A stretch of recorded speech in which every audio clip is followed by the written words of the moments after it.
Fala, meu povo! Pra você que estava sentindo falta... É pra lá ou pra cá que eu tenho que olhar? É pra lá, né? É pra baixo. Cima. Pra baixo? Olha pra baixo. Tô olhando. Olha pra cima. Tô olhando. Olha pra cima. É pra cima.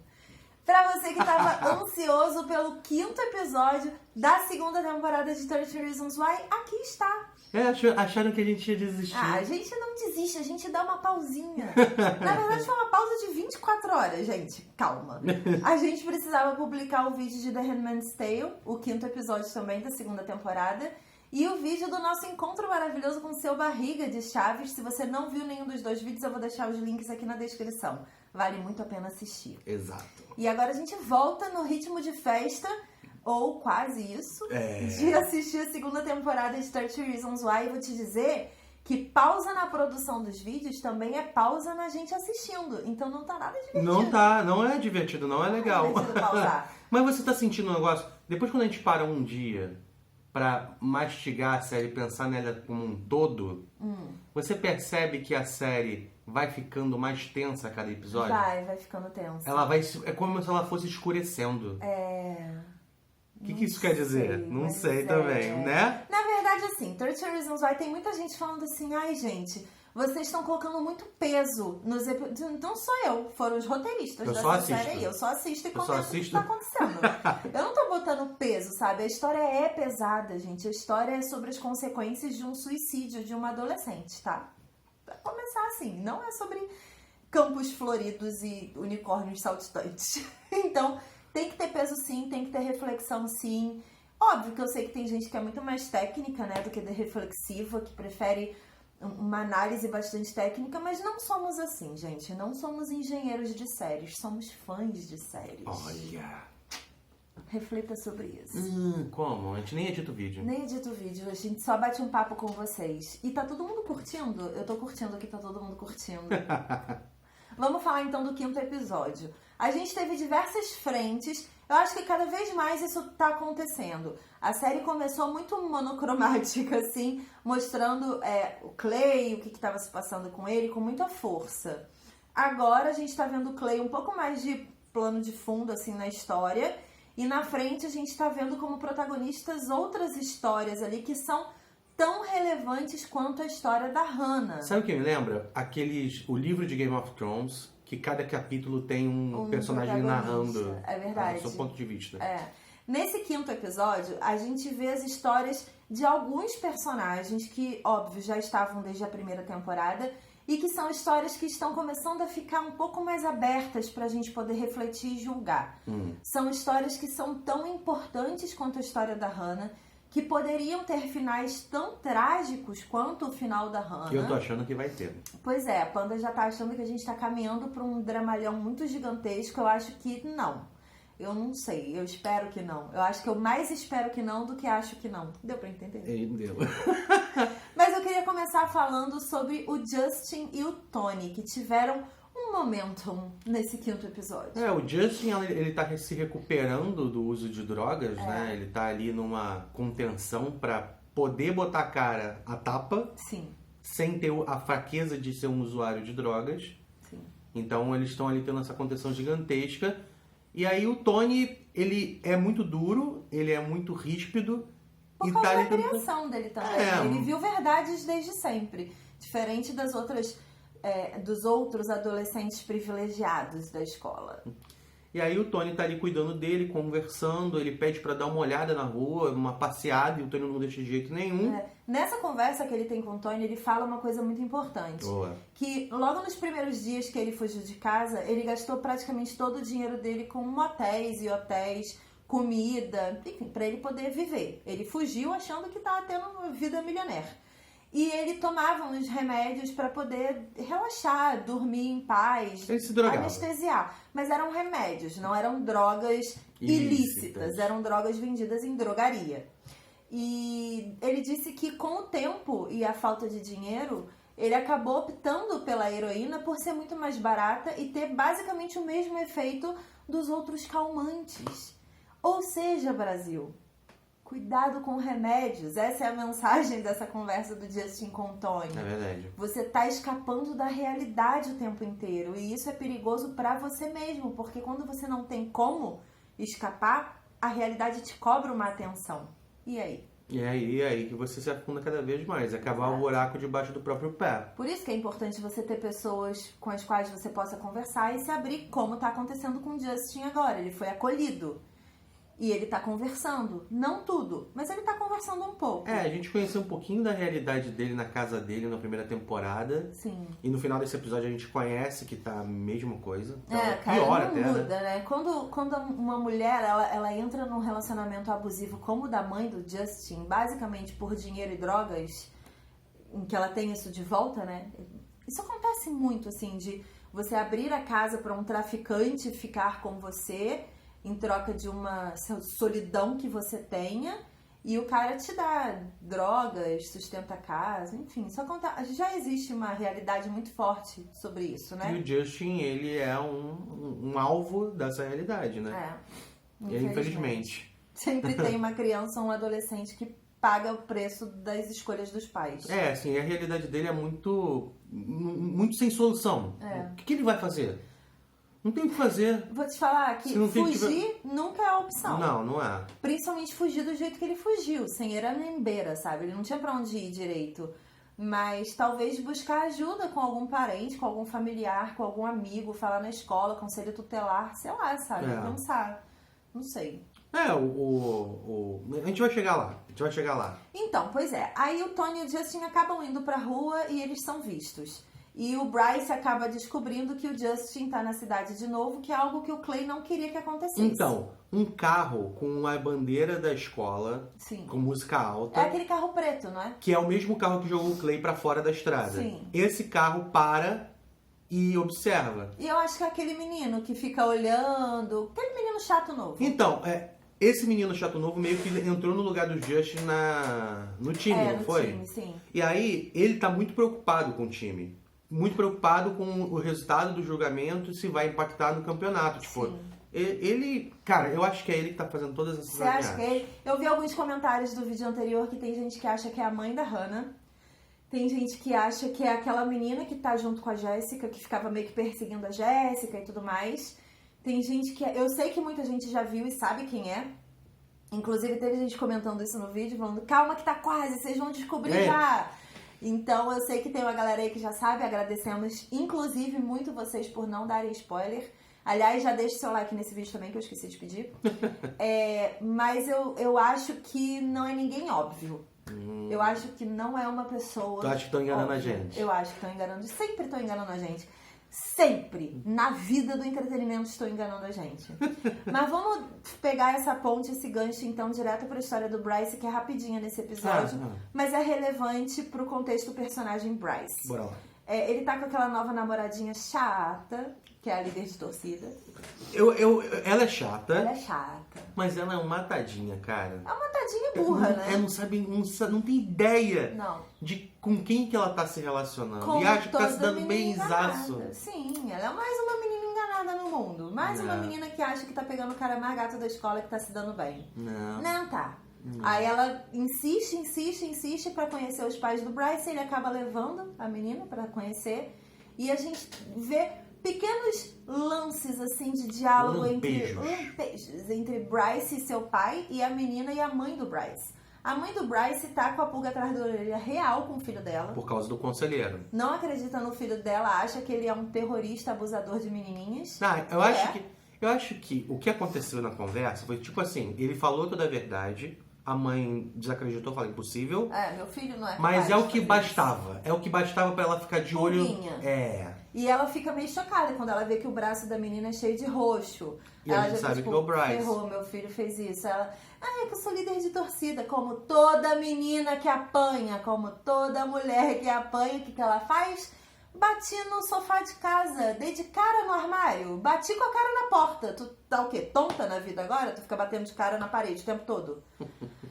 Me respeita, meninas abusadas, você tem que dizer a verdade o tempo todo. Mas uma outra coisa que prova que essa menina é muito doentinha da cabeça com relação a relacionamentos e homens é quando ela conversa também rapidamente com a Jéssica no campo lá dos treinamentos. E a Jéssica tá claramente muito chateada, triste. E ela vira e fala assim, Jéssica, pra você ficar feliz, você tem que conhecer um cara. Eu vou te apresentar uns caras pra você namorar. E a Jéssica fala, caraca, me deixa em paz. Até que enfim também teve coragem pra falar isso com ela, né? Tava demais, assim. Nossa! Mas eu fiquei refletindo sobre o quanto as meninas acreditam que pra outra menina ser feliz, ela tem que ter um cara do lado. Dá pra ser feliz sozinha.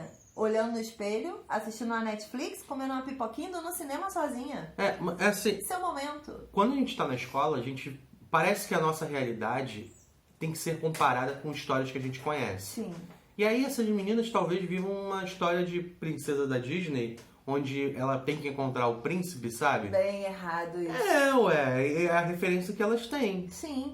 E a Jéssica, ela fica de saco cheio dessa cobrança de, cara, eu tô triste, minha vida tá um saco, eu acabei de ser estuprada e ninguém acredita em mim, e me deixa em paz. A última coisa que eu preciso agora é de um homem, sabe? Me respeita, pelo amor de Deus. Foi bem tenso.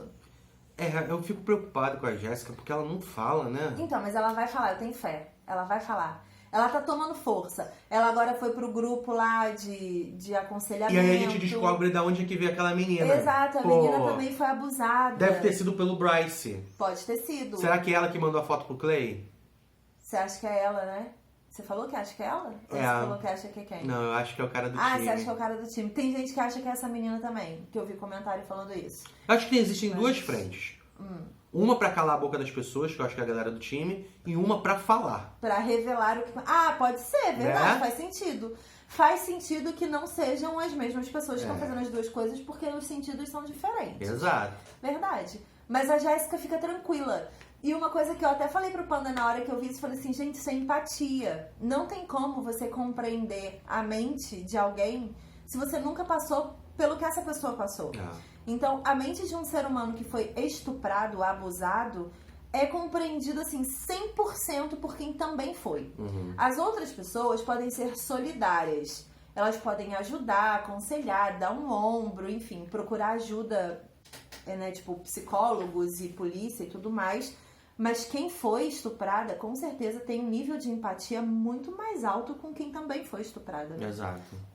E eu senti que a Jéssica se sentiu nessa temporada pela primeira vez acolhida, do tipo, graças a Deus. Não graças a Deus você foi estuprada, mas graças a Deus alguém me entende, sabe? Alguém consegue falar comigo sem sentir pena. É falar de dor sem o outro fazer carinho. Você só quer falar. Isso é muito difícil. É muito difícil. É muito difícil. Pra todo mundo. Imagina um pai nessa situação. Não, é impossível. Você quer botar no colo, sabe? Você quer ajudar a pessoa. Mas agora vamos pro ponto mais importante que eu considero nesse episódio, que é o ponto da história do Ryan, que foi a pessoa que foi a julgamento, né, nesse episódio, dar o seu testemunho, o poeta. E ele tinha uma relação muito visceral com a Hannah, né? Porque eram dois poetas, eram duas pessoas que escreviam sobre seus amores e desamores e conversavam sobre isso, como a gente viu nesse episódio. E assim, ele tem uma perspectiva de que o sofrimento é um combustível para a arte, e ele meio que investia nisso, né? Tipo, isso faz doer, você tem que se afastar, por mais que doa. E aproveita essa dor para escrever. E cara, e ela... Mas isso me lembrou muito aqueles poetas europeus, aquela galera dos tempos de Moulin Rouge, a galera que não passava dos 20 e poucos, 30 e poucos anos, porque bebiam absinto até cair, isso era poético, isso era lindo.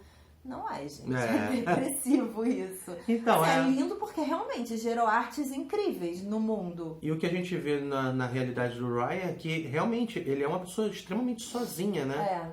E quando ele não consegue contar toda a verdade e ele é ludibriado pela advogada no julgamento, a galera fica com raiva dele, aqueles meninos que fazem as camisetas, que a gente já nem falou sobre ele. O Cyrus e o Tyler. Eles querem meio que descontar a raiva o tempo todo. Aí um dos amigos deles é gay e bota no Grindr pra marcar um encontro que fura com ele. E é muito bizarro, né? Porque tá ali entre amigos querendo... O cara tá do mesmo lado, só que eles não conseguem enxergar isso. O próprio Ryan chega a falar pra mãe da Hannah, quando ele vai na casa da Hannah, ele fala pra ela, tipo, a solidão na nossa idade pode ser muito intensa. Ela não é uma solidão... Tudo na adolescência é muito intenso. Você sente fome, você quer comer a geladeira, você tem os seus hormônios de atração sexual ativos funcionando, você quer ficar 24 horas por dia com a pessoa que você está pegando. É verdade. É tudo muito intenso, não é nada um pouquinho. Por isso que adolescentes ficam 20 horas jogando um game que tá gostando muito. Porque é tudo muito, né? Então as coisas negativas também são potencializadas, não são só as coisas positivas. E aí, ainda para descontar isso, ele ajudava Sim. a intensificar os sentimentos negativos. Então é óbvio que ele se sente culpado, e a Hannah ainda fez a fita falando isso, né?